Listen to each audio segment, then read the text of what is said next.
Hey kids, it's your old pal, keeping it country. How y'all doing? How about let's have a candid conversation today? What do you think? You up for it? Well, I guess a conversation would have to mean that there would be people having a conversation. So let me just do what I do best and voice my opinions. And then that's all, anything I ever do is my opinion. So you guys can do or, say, watch, don't watch, up to you. I want to start out by saying, foolish is foolish, ignorance is ignorance, right is right, wrong is wrong, and if you think there are gray areas, you are wrong.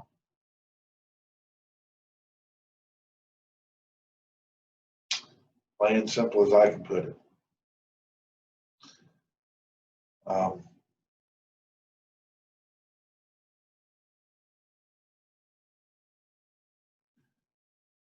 You artists, musicians, songwriters, if you're trying to make it in the music business, whatever, you guys have to realize that record labels and the music industry and all that, and you don't have to take my word for it. You can go over and visit Rick Barker and he can elaborate on it and tell you the same exact things. He has a bunch of free stuff. If you guys will implement and use it, will be so advantageous for you to use. But if you don't want to take my word for it, you can go verify with Rick. And he may tell you, well, yeah, he was wrong on this, or he was right on that, or he was wrong on this. Rick's been doing this and probably has forgotten more than I'll ever know about it. And he's been doing it a heck of a lot longer. So anyhow, that being said, you cannot go to somebody and come to somebody and say, hey man, I need a record deal. I need a label. I need a manager. I need this. I'm going to tell you how this is going to play out. And if you don't believe me, there again, go ask Rick Barker. Go ask an A&R person from Capitol Records or Big Machine or BMI or RCA or any of those people. And they're going to tell you what they're first going to do when you come to them. The same thing I do. I'm going to go in there and check your statistics. I'm going to check your Spotify. I'm going to check your Apple. I'm going to check your social medias.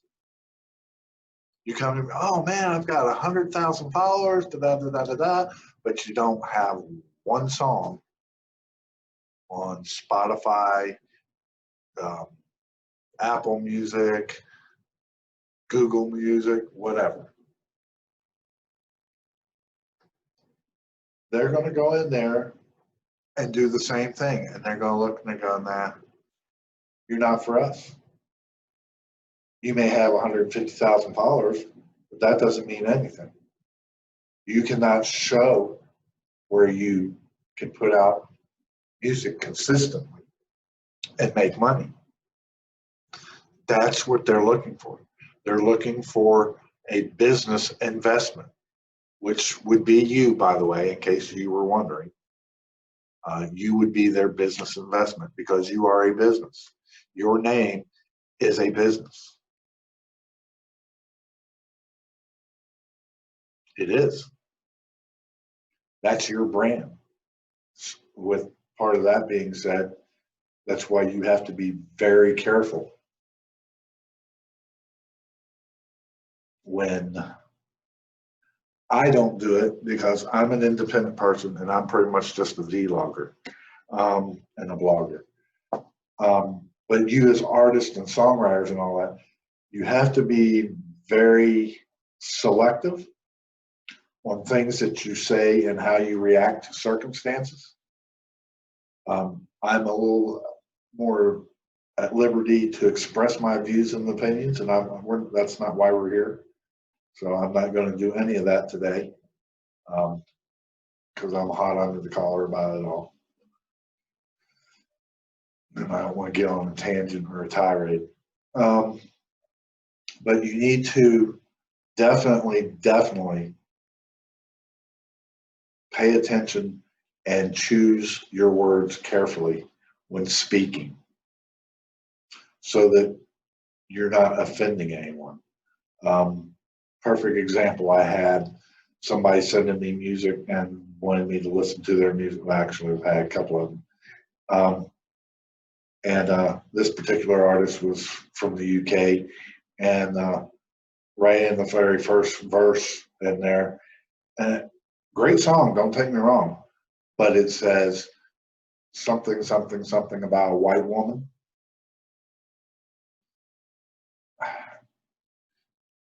Especially in the United States with what's going on right now, I wouldn't use that terminology. I would take that phrase out and use the right woman. Same amount of syllables. It will blend right in smoothly. It sounds enough like what the original thing was without inflaming or compounding a situation that could escalate and make it where you could potentially have negativity. Because, you know, nobody wants the negativity. You get enough of that. I mean, we all know there's internet trolls out there. People are going to be jealous of you guys who are succeeding and those that you can play music. And usually most of those internet trolls are the ones that can't play music, can't make music themselves. I'm one of those people. I can't make it, so I choose to try to help in another way and do what I have to do.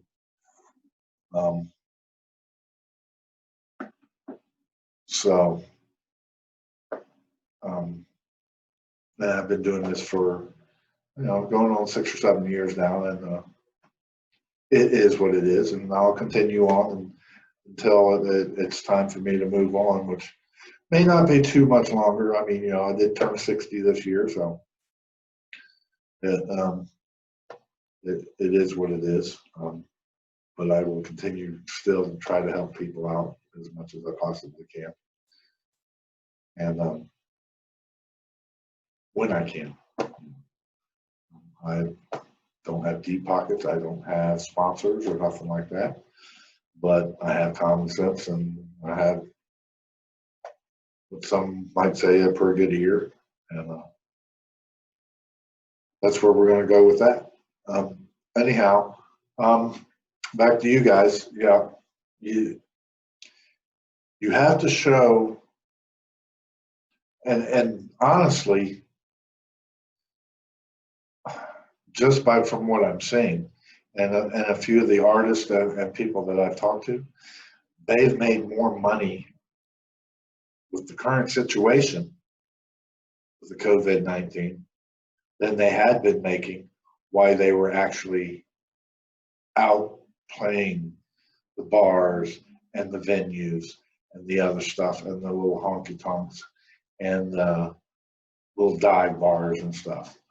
So and they're getting to do that, and it's a more personable thing because they get to come to you right here in your living room.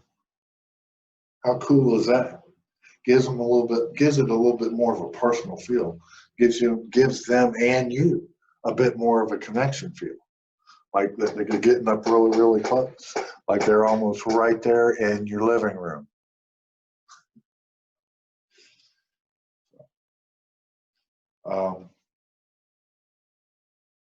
So yeah, continue on, and kudos to you guys. Way to go.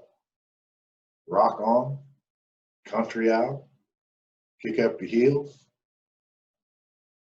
suck down a few cervezas, cocktails, little redneck whiskey, Riviera whiskey. Shout out to my boy John Rich there.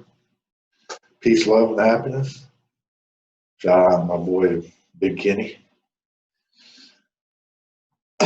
So, and so I just thought that, you know, coming from somebody who's not, I don't have anything to gain, I don't have anything to lose by telling you stuff that I know, stuff that I don't know. Obviously, sometimes I'm privy to certain stuff, but a lot of times that will come with an NDA. And if you don't know what an NDA that is, that you haven't been in the music business long enough. But you know, and so then I can't say stuff about certain things. But that usually comes with certain people. But you know, you can't be name dropping and stuff like that either. So anyhow, with all that said, make sure that you focus on your fans, because now that you are going to be able to get back out and play venues, and those of you who have been just laying back and haven't been taking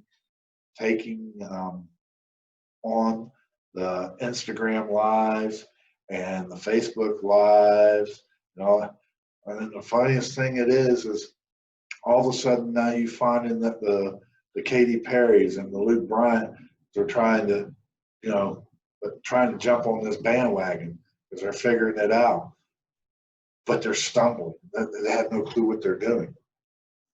There's a couple of resources that I would recommend if you want to know how to make all of that work. One would be www.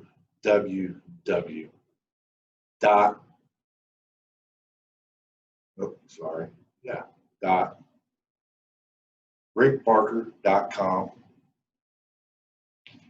and the other one would be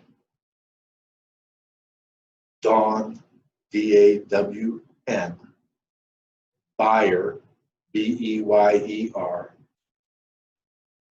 You can find her on Facebook and on Instagram.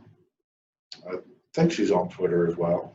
You can even ask Rick. They happen to know one another, and they can help you out immensely.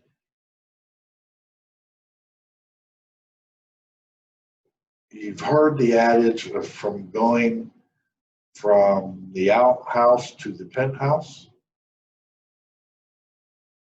If you want to know how to do something like that, or if that really does happen, go ask Dawn Beyer. I'll let her, that's her story to tell, not mine. Same with Rick Barker. That's his story to tell, not mine. And he tells it. And if you will use, I mean, the man gives you free podcasts, he gives you free YouTubes, he gives you free resources on his .com page. I've paid for the social media courses, which is, and I've watched my numbers. I mean, I'm not growing by leaps and bounds, but I'm steadily growing organically, and it's quality, not quantity. That's what one thing you guys need to understand. You need a quality fan base, quality support, not quantity. Because if you're going for quantity, what you're going to find out is the first time that you hack them off, or you do some music they don't like, or you say something they don't like, boom, they're on to the next latest and greatest thing. Me personally, when I tell you that I'm your fan and I'm your supporter, I'm your fan and I'm your supporter from that day forward. not when it's just convenient. It's through the good, the bad, the ugly, the highs, the lows, and everything in between. You know, there's some of the artists out here today. I have been following them since they were children. And now look at what they're doing. There again, we're not name dropping. I mean, do the math. I'm 60 years old, so you can figure out, say, if they were 12 or 13 back in the day.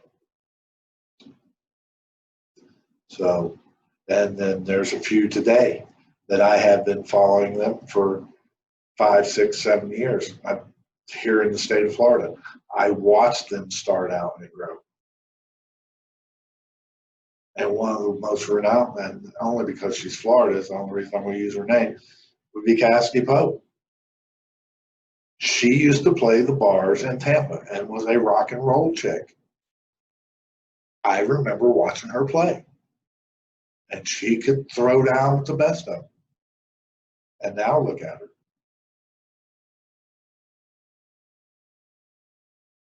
So, I mean, don't ever judge a book by its cover. I mean, you look at the Garth Brooks and the Blake Sheltons and all, you know, they pay homage to a lot of different people, to the James Taylors, to the Bob Seger.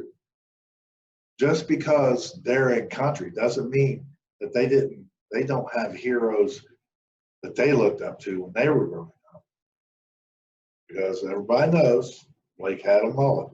I had a mullet at one time, back when I had hair.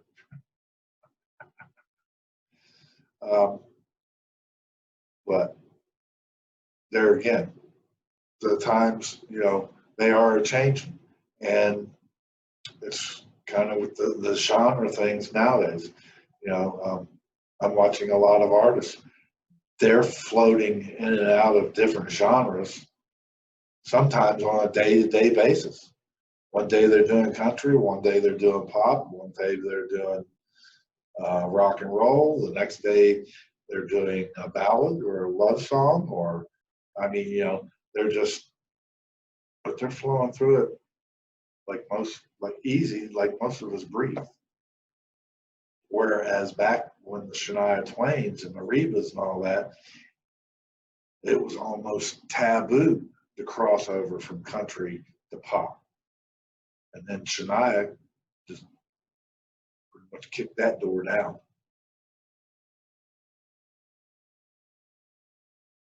But everybody forgets about the Emmylou Harrises and the Alison Krauses. So they all been doing this a long, long, long, long time. Kind of like me. But well, I've only been doing this a short time, but I've been around music my entire life since I was a kid. So. And I've been blessed to be able to do it. My deal with the music thing is I do this out of sense of wanting to help people. But this is not what my passion is, and music is not my passion. My passion was taken away in 2010 when I could no longer do my job. And I had to find an outlet as far as find something to do, so that I didn't go over there and lay down in a bed and just wilt away. I had to find something to keep me motivated. And don't take me wrong, music is great. I love music, and I have a great ear for it. And not toot my own horn, but I mean, it is what it is. I've had several influential people tell me so. And so, with all that, I guess we'll bring this to a conclusion. I really just wanted to let you guys know that, you know, don't be foolish. Don't be ignorant. Don't be wrong.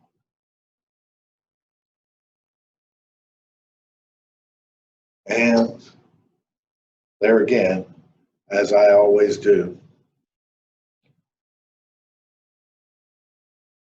with anything that I do, my ending, stay safe, be kind to one another, and remember to love one another. Until we see each other again. Peace out. Take care.